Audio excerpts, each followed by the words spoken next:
Mais De Gaulle s'est fait savonner la planche. Donc il a eu une tentative quand même, alors, parce que ça c'est une tentative de Gaulle de revenir un peu. Ouais, Mais ouais, bon, ouais. Mais ça, c'était une bonne chose qu'il a soutenu De Gaulle. Et tu sais, moi je dis toujours que ce ce qui est dommage, c'est que Napoléon n'ait pas été un général de Louis XVI, que Robespierre n'ait pas été un ministre de la Justice chrétien de Louis XVI. Là, je peux te dire que la France aurait été une tuerie atomique. Aujourd'hui, on parlait pas anglais, on parlait français. Je pense que dans le même ordre, c'est dommage que De Gaulle ait trahi, l'héritage spirituel de la France et se soit rallié à l'anti-France. Je pense que si il avait été un ministre de la 4ème République, mais pas de celle qu'on a connue, mais de la 4ème République chrétienne, corporative et familiale, je pense qu'il aurait été un personnage exceptionnel. Bon, c'était un personnage exceptionnel dans certains sens, dans certains sens, comme Talleyrand. Mais je crois qu'ils ont mis leur talent au service du mal. Voilà. alors, on me demande aussi, alors il y a pas, on me demande quel était le rôle joué justement par Pétain sur le Veldiv. Ça c'est une question qui revient, voilà. Alors, pour le Alors. Veldiv, c'est très intéressant comme question. Sincèrement, j'ai répondu longuement à cette question dans la vidéo que j'ai faite pour l'avant. Je renvoie à la concurrence, mais bon, j'en ai marre de rabâcher aussi. Mais pour dire les choses simplement, l'aval à négocier, c'est en gros, on vous laisse prendre des étrangers, en revanche, vous ne touchez pas aux Français. Voilà, en gros. Pour plus de détails, je renvoie à la vidéo que j'ai faite pour l'agence Info Libre. Alors on me dit aussi, Mitterrand faisait fleurir la tombe de Pétain tous les gens jusqu'à ce que ça fasse polémique. Il disait qu'il voulait saluer le vainqueur de Verdun, mais pensez-vous qu'il était au fait de ce que vous avancez en ce qui concerne De Gaulle et Pétain? Alors, il y a un livre très intéressant que j'ai lu il y a des années de ça, et avant que je devienne anti-gaulliste, entre guillemets, qui a été écrit par Georges-Marc Benabou. Ah, le fameux. Ouais, non, mais il a écrit un livre vraiment très très bien. Je l'avais lu à l'époque, tu vois, je révisais le barreau. Je l'ai lu à la bibliothèque municipale à laquelle je révisais. Et ça s'appelle Jeune homme, vous ne savez pas de quoi vous parlez. Et c'est Mitterrand qui raconte à Benamou son rapport à Laval, à Pétain, à De Gaulle, etc. C'était vraiment passionnant. Il faut que je relise ce bouquin. Et Mitterrand disait à Benamou, mais vous savez, De Gaulle, c'était pas lui l'âme de la résistance française. Et à l'époque, je comprenais pas pourquoi il disait ça. Tu vois? Parce que je connaissais pas l'ORA, tout ça. Et je ne comprenais pas pourquoi Mitterrand disait ça à Benamou. Et enfin, faut que je relise ce livre. Mais je pense que Mitterrand, qui lui aussi avait une culture catholique, savait très très bien, il savait très très bien, Mitterrand, que qui était véritablement Pétain. Et Pétain a sauvé la France, on oublie un peu de le dire, à Verdun d'une part, sachant qu'à Verdun, après, il y a Nivelle qui lui a succédé pour une partie de la bataille, mais surtout, il a sauvé la France en 1917, Pétain. C'est-à-dire que il y a eu de très grands troubles dans l'armée française, tu sais, les mutineries. Les Français ne voulaient plus se battre, ils ne comprenaient pas pourquoi on les envoyait dans des offensives qui ne servaient à rien. Et c'est Pétain qui a redressé le moral des troupes. Et j'ai découvert un livre il n'y a pas longtemps, à la librairie Facta, pour qui je fais de la pub, parce que j'achète parfois certains de mes bouquins chez eux. La librairie d'Emmanuel Ratier. Je viens de me cramer. Ouais. Mais ils ont des très bons bouquins, donc il faut le dire. Et j'invite les gens à aller jeter un petit coup d'œil à l'occasion. Le général Spears, le fameux général Spears qui avait chopé De Gaulle le 16 juin au soir pour lui dire tu viens avec nous, a écrit un livre qui s'appelle De Gaulle-Pétain, deux hommes qui ont sauvé la France. Alors je l'ai acheté il n'y a pas longtemps, j'ai pas eu le temps de le terminer, mais il raconte bien comment Pétain en 17 a sauvé la France en rétablissant le moral de l'armée, en traitant de façon humaine la question des mutineries, etc. Voilà.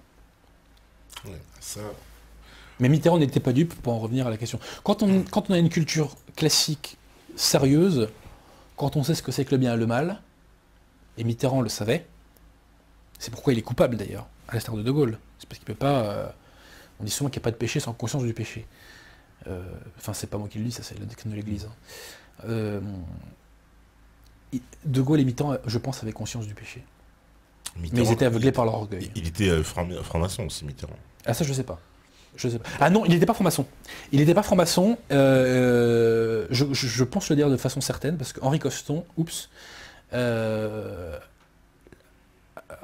évoqué dans un livre que j'ai pas en tête là, qu'en fait, il s'était pointé pour une initiation, et il y a quelqu'un qui a ressorti la casserole de la francisque. Et après, on a dit, ah non, pas de ça ici, tiens, comme par hasard. Et donc, au revoir, quoi. Ah ouais, parce qu'il a fait quand même une bâtir des Mais monuments. je vais te dire, ouais. qu'il ait le tampon franc-maçon ou pas, on s'en fout. Oui. Ce que je note, c'est qu'il a promu un logiciel intellectuel qui est celui de l'anti-France. Après, qu'il ait le tampon de franc-maçon, je veux dire, on s'en fout presque. Tu vois. Ce qui compte, c'est que... ce qui compte, hélas, c'est qu'il est promu... enfin, il a fait avancer des valeurs qui détruisent la France. Il y a une autre question. Alors voilà, on me dit, je voudrais savoir si vous avez rencontré des anciens résistants communistes. Je peux vous garantir qu'un proche ancien résistant communiste est ulcéré de la transformation de l'histoire. Les collabos étaient la bourgeoisie locale de droite qui sont subitement devenus résistants à la libération. Connaissant son récit, je peux répondre et même donner des noms de collaborateurs notards de droite qui n'ont pas été inquiétés en se convertissant à la fin de la guerre. Mais bien évidemment. Pour rappel, il y a eu très peu de résistants de droite et d'extrême droite. Je vous mets au défi de trouver une liste de plus de 500 noms résistants de droite en 1940. En retour, je vous ferai parvenir une liste de 5000 collabos notoires. Alors là, il a très mal joué dans le sujet, puisque en 1940, il n'y a pas de résistance de gauche. En 1940, la résistance, c'est quoi? C'est le colonel Groussard, Cagoulard. C'est Lustonelaco, Cagoulard. Paul Dingler, Action française. La résistance qui est à De Gaulle, De Wavrin, Cagoulard. Colonel Rémy, Cagoulard. La résistance de gauche n'existe pas en 1940. Donc au lieu de faire le malin, faut se renseigner. Et aller au fait. Qu'il y a eu des collabos de droite, bien entendu. Ah bah, voilà, mais voilà, et sachant les 500 des résistants, c'est complètement con. Moi, je donne-moi 5 noms de résistants de gauche en 1940. Ouais. Bref.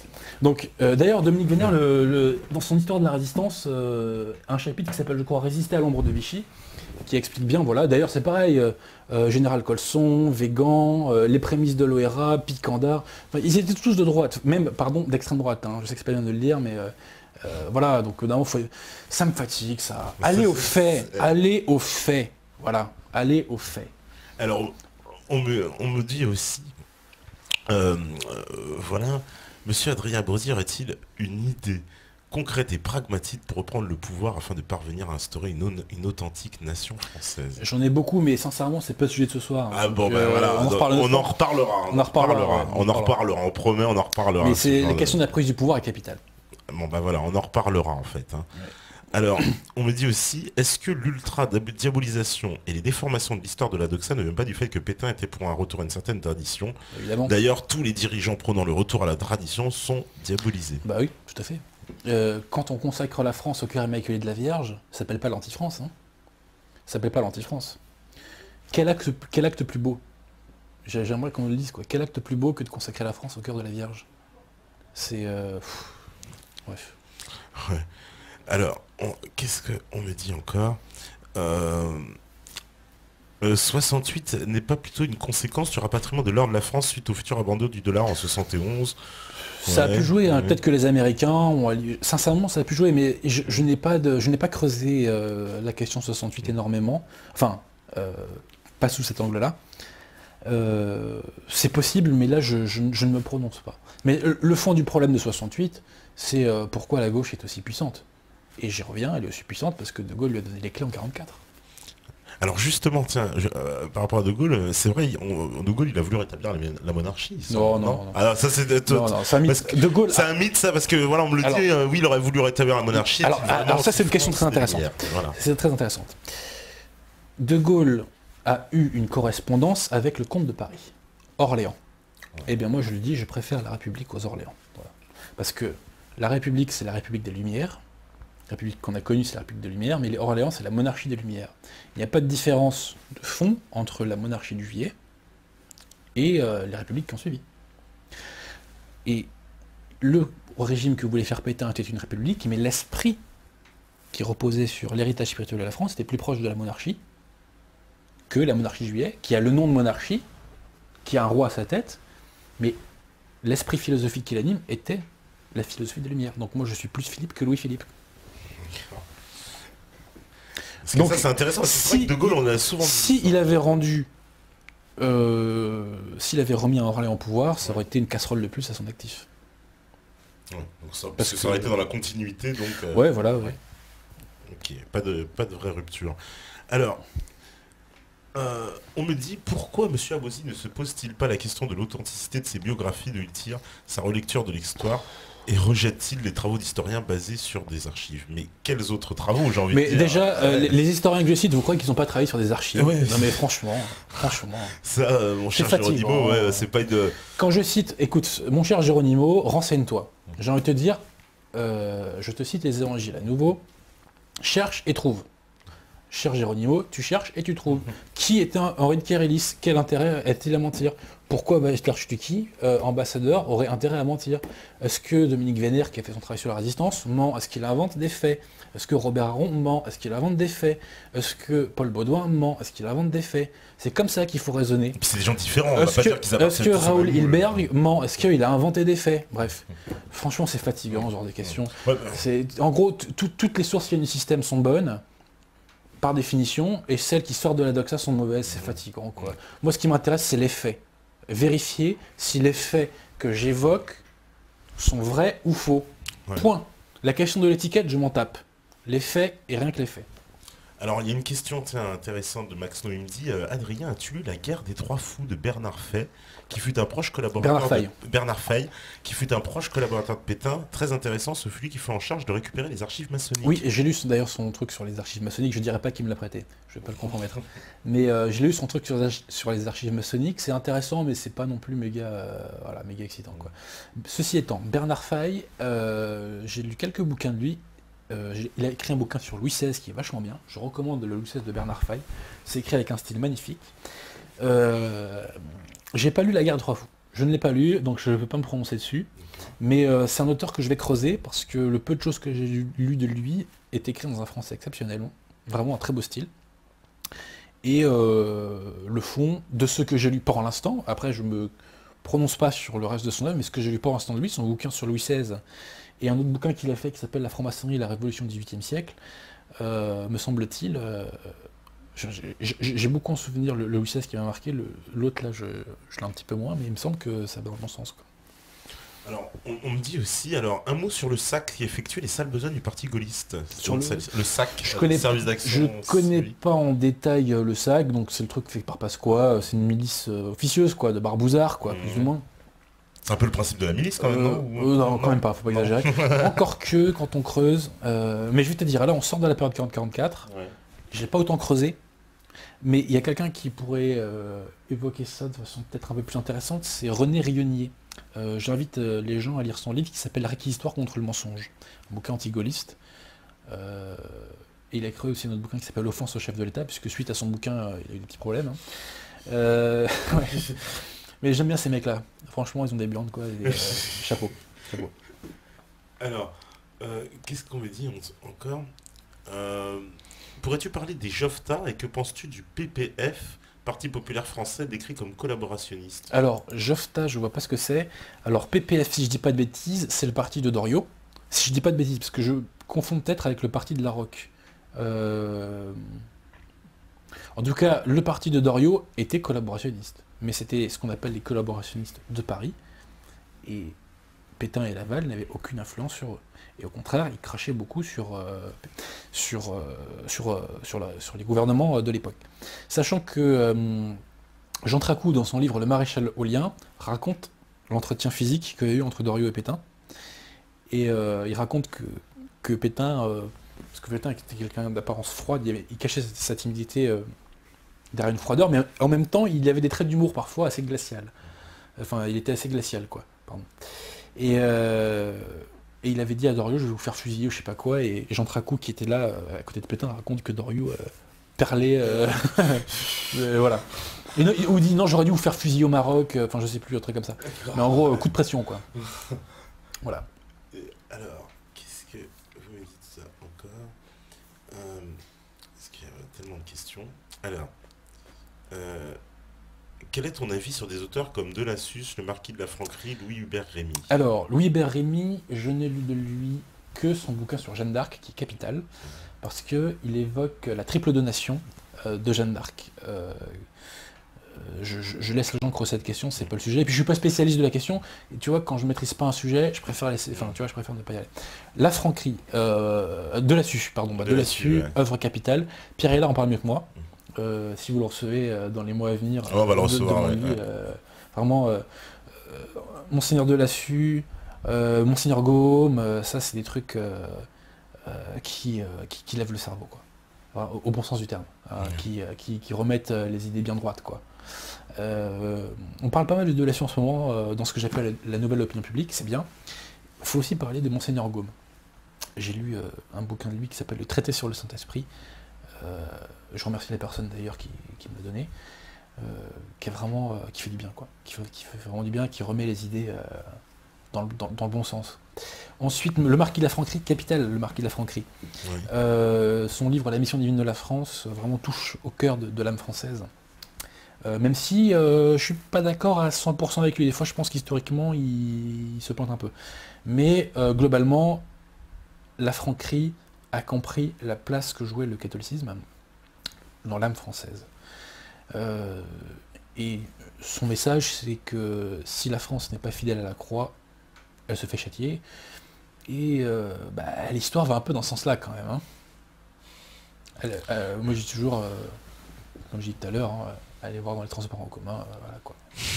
Il y a une question, alors, aussi, qui est intéressante, quand même. On me dit... oui, est-ce qu'on pourrait porter un t-shirt du maréchal? Mais est-ce que c'est vrai, il est interdit de faire la concrètement? Déjà, j'ai envie de dire, quel est le rapport entre les crimes de guerre et la tête de Pétain? Parce que ça, c'est les réflexes, c'est ça qui est intéressant, c'est que la gauche rend bête. La gauche rend con. Pourquoi la gauche rend bête? La gauche nous incite à renoncer à la religion, mais la religiosité, si je peux m'exprimer ainsi, fait partie des êtres humains, on a ça en nous.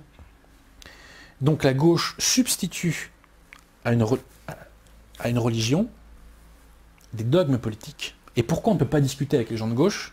Parce qu'on a face à nous des religieux, qui ont des réflexes de fanatiques religieux, et qui fonctionnent avec des réflexes pavloviens de religieux. Donc, tête de Pétain, crime de guerre. Mais quel rapport? Explique-moi. Il n'y a pas de rapport, c'est comme ça, et puis c'est tout. C'est un dogme. C'est un dogme qui est hissé au rang de religion, presque.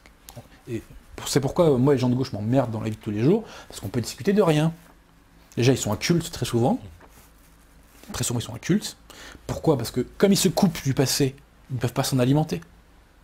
Donc ils n'ont pas de culture classique. Bon, c'est très rare. Ça peut exister, hein, bien sûr. Et je dis pas que les gens de droite sont tous des cerveaux... voilà, je veux bien se comprendre. Mais les gens de gauche m'emmerdent au quotidien, dans la vie de tous les jours, parce que ils sont incultes, très souvent, et parce qu'on peut discuter de rien. On a face à nous des religieux, des ayatollahs du politiquement correct, avec qui on ne peut parler de rien, et qui ont des réflexes pavloviens qui structurent leur cerveau, qui fait que, voilà, on a face à nous des ayatollahs, quoi. Ouais, parce que Pétain, c'est vrai que c'est cette image, Pétain, Hitler, on les met dans le même panier, hein, limite. C'est complètement débile. Voilà, j'ai vu, c'était Mélenchon qui disait sortir de l'euro, c'est maréchaliste. C'est un peu ça. Oui, je crois que son cerveau a dû sortir de sa tête, là. Je pense que Mélenchon est quelqu'un de cultivé et d'intelligent, et je crois que lui-même ne croit pas à toutes les conneries qu'il raconte. Voilà. Et on me dit, est-ce que c'est vrai est-ce que Louis-Ferdinand Céline est victime encore de nos jours du mensonge que vous dénoncez? Alors, je vais vous dire, Céline, je connais pas le dossier Céline très bien, donc j'ai pas envie de me lancer dessus. Ce que je peux dire, c'est un écrivain. Tout le monde trouve qu'il est génial.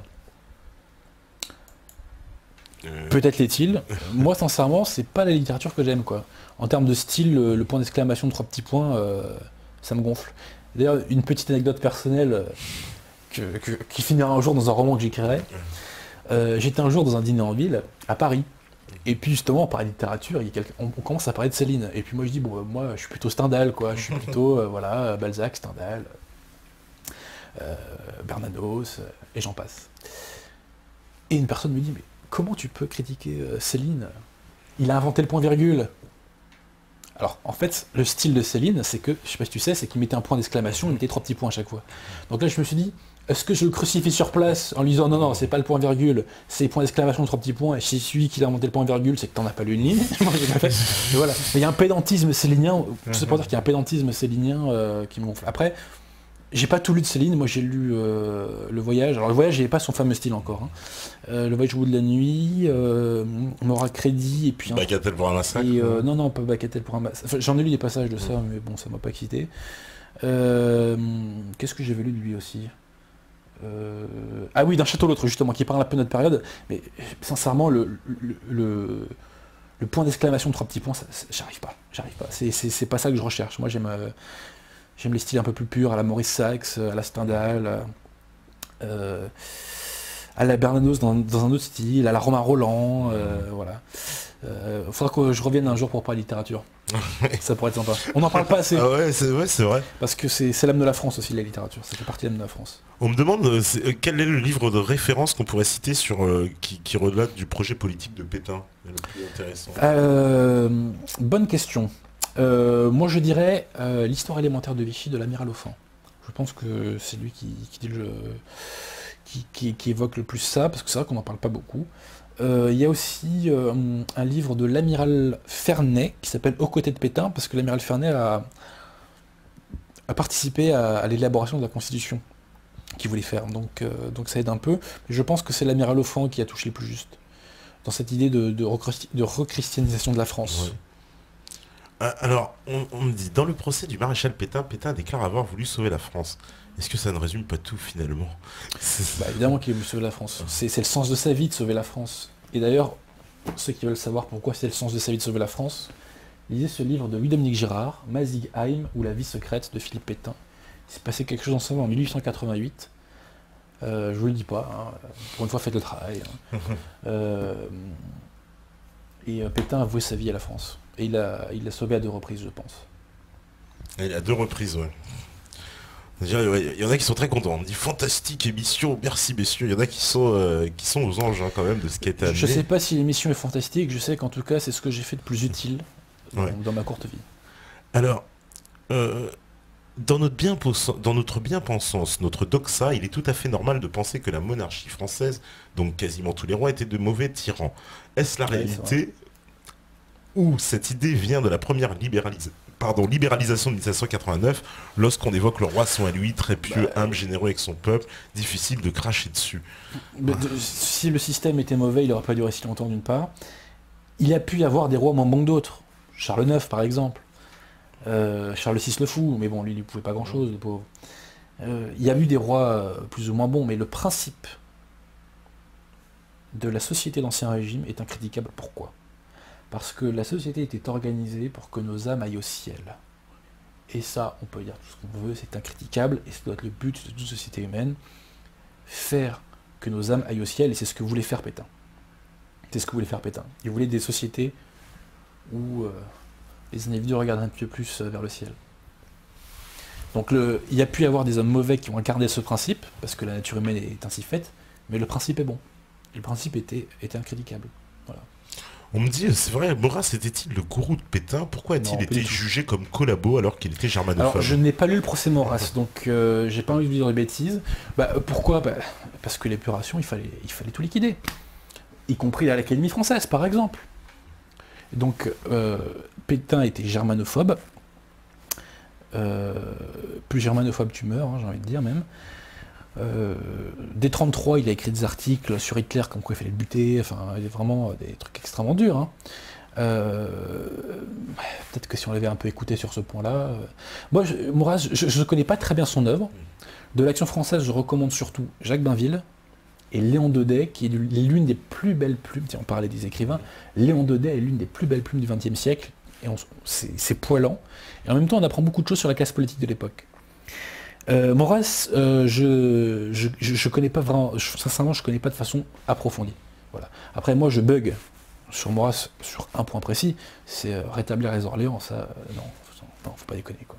Après, je ne jette pas toute son œuvre parce que je ne la connais pas. Donc, voilà. Alors, qu'est-ce que vous me dites? Que pense Adrien du rôle de Jean Moulin dans la Résistance et son rapport à De Gaulle? C'est vrai ça, on a pas évoqué. Jean Moulin a voulu unifier la Résistance, il a voulu créer le CNR, il a voulu unifier les mouvements... Il était envoyé par De Gaulle pour ça? Oui, bien sûr. Ça, hein. Oui, parce que De Gaulle, en 1943, la Résistance s'est ralliée à De Gaulle en 1943 parce que les Anglais ont subordonné la fourniture d'armes au ralliement à De Gaulle. Exactement. Donc Jean Moulin a fédéré les mouvements de zone sud et de zone nord en un seul truc qui s'appellera le CNR. D'ailleurs, j'invite les gens à aller voir le nom des mouvements qui se sont ralliés au CNR, et je leur demande de chercher un mouvement qui a été initié à la base par le gaullisme.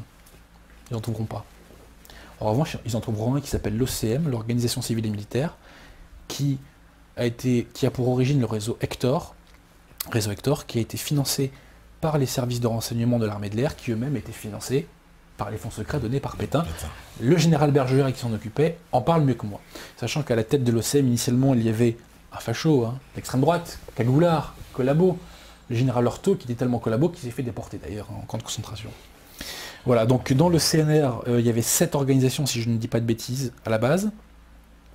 Il y avait l'OCM, ceux de la Libération, Libération Nord, ceux de la Résistance, Combat, Libération Sud, et les Francs-Tireurs, qui n'étaient pas les cocos. Je dois oublier des trucs ou je dois m'être trompé, mais en gros, j'invite les gens à aller voir le nom de ces organisations, et ils ne trouveront pas d'organisations résistantes qui ont été impulsées par De Gaulle. Et pour cause, il n'était pas là. Alors il y a une question, c'est vrai, qu'on nous a souvent posée, concernant le décret Crémieux. Pétain aboli et que De Gaulle a rétabli. Est-ce une raison de politique interne à la résistance ou était-ce pour avoir un soutien de puissants régions étrangers afin d'asseoir sa future prise de pouvoir? C'est vrai, on se pose la question. Je relis les trucs. Il abolit des Crémieux, ça ok. Oui, voilà, le décret Crémieux a été aboli par Pétain, puis rétabli par De Gaulle, et puis il se demande pourquoi De Gaulle il l'a rétabli. Alors, il y en a qui disent immédiatement pour remettre le statut des Juifs. Ce que je peux dire, c'est que sur l'abolition des décrets Crémieux, je pense que si les Allemands étaient partis et que Pétain était resté au pouvoir, il l'aurait plus ou moins rétabli, je pense. Rappelons-nous la circulaire de Darlan de réintroduction progressive des Juifs dans la vie nationale, dans la communauté nationale, pardon.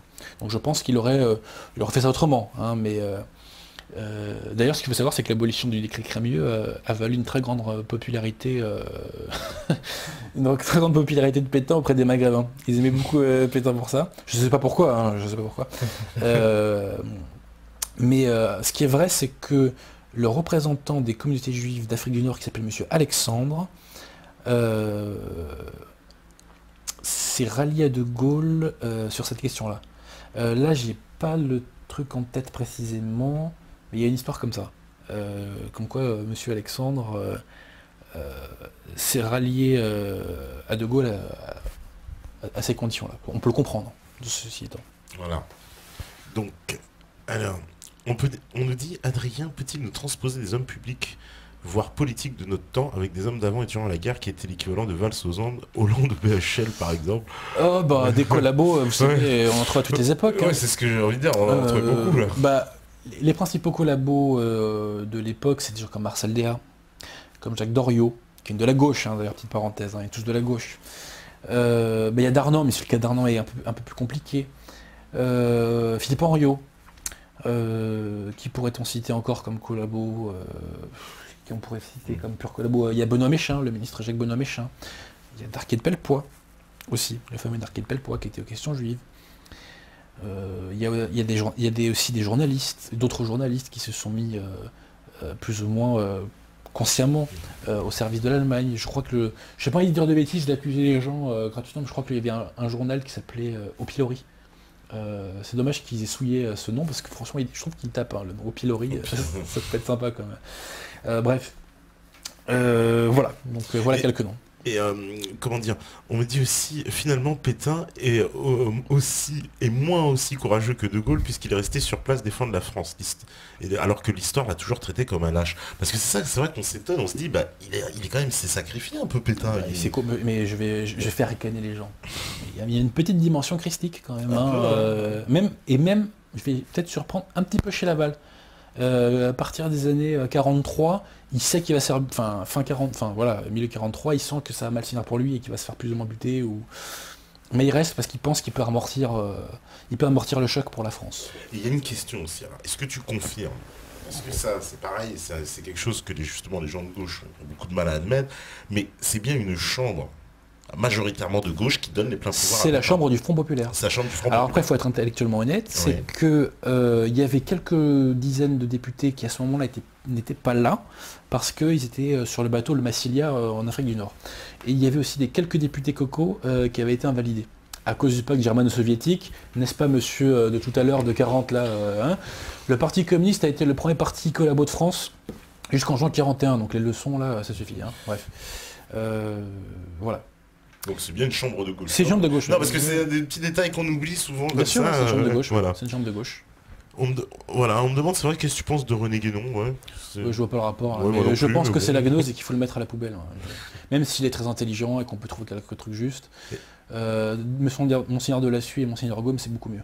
Et comment tu juges Robert Brasillac, fusillé à la Libération? Alors, je vais te dire, pour que je n'ai pas lu les articles qu'il a écrits à l'époque et qui lui ont voulu la mort. Donc je ne peux pas me prononcer dessus. Sur le Brasillac politique, je ne peux pas me prononcer. Peut-être qu'il le méritait vraiment, peut-être qu'il ne le méritait pas. Moi je suis avocat, tu vois, et quand je ne connais pas un dossier, je ne me prononce pas. Maintenant, il y a le Brasillac écrivain. Sincèrement, le Brasillac écrivain, il a un très beau style. Alors après, ce qu'il a écrit, ça me gonfle un peu. Comme le temps passe, les 7 couleurs, ça m'a un peu gonflé. Par contre, il a écrit un roman que je trouve très bien, qui s'appelle La Conquérante, qui se passe au Maroc, et vraiment très bien. Mais Brasillac avait vraiment un très beau style, une très grande sensibilité dans son style. Et on peut parler de Robatet aussi. Ouais. Robatet, qui était, je pense, un sale bonhomme politiquement parlant, mais qui, en termes de talent littéraire, il a écrit un roman qui s'appelle Les Deux Étendards, 1200 pages, mais qui est sublime. En termes de style, en termes de profondeur. D'ailleurs, il l'a écrit quand il était au travaux forcés en partie. C'est un des plus grands romans français du XXe siècle. Et pour moi, c'est le dernier grand roman français. Alors une petite conclusion, puisqu'on arrive à la fin. Voilà, on me dit, une classe de 3400 élèves, chapeau bas quand même, oui, là, en fait, clairement, j'ai envie de dire, t'as soulevé un lièvre, là, quand même, sur cette affaire de Pétain. J'ai voulu mettre une petite balayette Ouais. à la Ve République, qui a fait tant de mal à la France. La Ve République, c'est l'ère du châtiment. Parce que moi, il y a des personnes, alors, des contradicteurs, je vais pas les citer pour pas encore les mettre plus mal à l'aise qu'ils pourraient l'être, mais qui me disaient, oui, Je mais vois pas du tout de qui tu parles. Ouais. ces débats-là ont lieu dans les années 50, et justement, toi, tu n'étais pas né, tu n'as pas pu les connaître. Je dis, bah oui, je suis désolé, mais... Et puis j'ai envie de dire, et alors Oui. Et alors Il y a des querelles théologiques qui ont lieu il y a des siècles, et elles sont encore d'actualité. Et est-ce que tu penses pas, justement, ma dernière question, que finalement, là, j'ai envie de te dire, est-ce que cette bataille-là que tu nous as décrite, puisque, tu vois, pour en revenir au cœur... C'est une bataille entre la France et l'anti-France. Voilà, elle n'est pas terminée, en fait. Mais elle n'est surtout pas terminée. Et elle sera terminée quand des patriotes authentiques seront au pouvoir. Et quand on aura foutu cette gauche aux chiottes et qu'on aura tiré la chasse 10 fois. C'est la bataille, le clivage véritable qui traverse la société française, qui n'existe plus dans l'échiquier politique français, puisque tout l'échiquier politique français actuellement, de l'extrême gauche au FN, est à gauche. En gros. Même si le FN, il y a une petite pulsion de droite de temps en temps, mais globalement, il a un logiciel qui est fondé sur les Lumières. Mais dans la société française, le clivage gauche-droite existe encore, et ce clivage gauche-droite est celui de la France contre l'anti-France. C'est clair, c'est la France contre l'anti-France. Voilà. Il nous traverse encore, et c'est le combat de demain. Seulement, il faut assimiler ce qu'est l'anti-France, bien comprendre ce qu'elle est pour bien s'occuper d'elle. Et De Gaulle est le garde-fou ultime de l'anti-France. Et voilà, je pense que ce sera une belle conclusion. En tout cas, merci Adrien d'être venu encore pour ce round 2. Et c'est moi qui remercie Meta TV surtout. Et puis et peut-être que Pétain nous remercie à titre posthume. Oui, ça fera pas plaisir à tout le monde. Et je dédicace cette émission au harki et aux descendants de harki. Parce que moi, il y a un truc qui m'insupporte, c'est que le terme de harki aujourd'hui est devenu péjoratif, mais moi, des gens qui ont défendu la France, qui se sont battus pour elle, même si ils n'étaient pas de ma religion, je leur crache pas à la gueule. Et eux, ils sont pas battus pour la France, pour le RSA. Ni pour les HLM. Et voilà. Au moins les choses sont dites. Donc petite dédicace. Big up pour Didier. Big up. Voilà. Ah putain, grosse dédicace. Non mais en tout cas, merci beaucoup d'être venu. Je pense que il y aura encore... je pense des tonnes d'encre qui vont couler après cette émission. En fait, si tu veux, quand j'ai commencé à faire parler de moi publiquement avec mon bouquin, j'ai eu une première vague de trolls qui étaient les gens de l'UPR, parce que quand je disais qu'il fallait se barrer de l'Union Européenne, vous sautez pas à Solino alors que vous le plagiez. On a vu à quel point après je l'ai plagié à Solino. Ouais. Ensuite, deuxième vague de trolls, c'est ce que j'appelle, les soralo-maghrébins, tu vois, qui... les soralo-maghrébins me reprochent de me sentir plus français que palestinien, tu vois. C'est leur droit, mais moi, mon droit, c'est d'être français. Bon. Et la troisième vague de trolls, Et bah les gaullistes. Et les gaullistes, maintenant, ça voilà, tu vas avoir des gaullistes aux fesses. Mais, voilà. bon, je crois que c'est pas bien grave tout cela. Il y a eu des croix bien plus lourdes à porter. Bon, bah, en tout cas, le combat continue. Voilà, on me dit merci pour cette émission, merci. Voilà, il y a beaucoup de gens, en tout cas, je pense, qui ont apprécié hein, derrière. Alors, je vous dédicace tous, Grace, Mantas, Georges Opossum, Néphis, Colia, Dr Guzman, Vladjo, Caf Marron, Igabiva, Max No, QSR, Omarlen, Georges Pipo, etc. Ben, merci à vous voilà, de nous suivre. Merci à Steph à la régie et les autres aussi qui étaient là tout à l'heure. Demain, ben, ça va être métal, on va changer d'ambiance, donc voilà, grosse guitare, hein, nous qui sommes accusés d'être uniquement rap. À la base. Voilà, tu vois, on nous a accusés d'être uniquement rap, on va faire démentir encore une fois nos détracteurs, et vous savez très bien que si vous écoutez ce message, c'est que vous êtes la résistance. Ciao, à demain.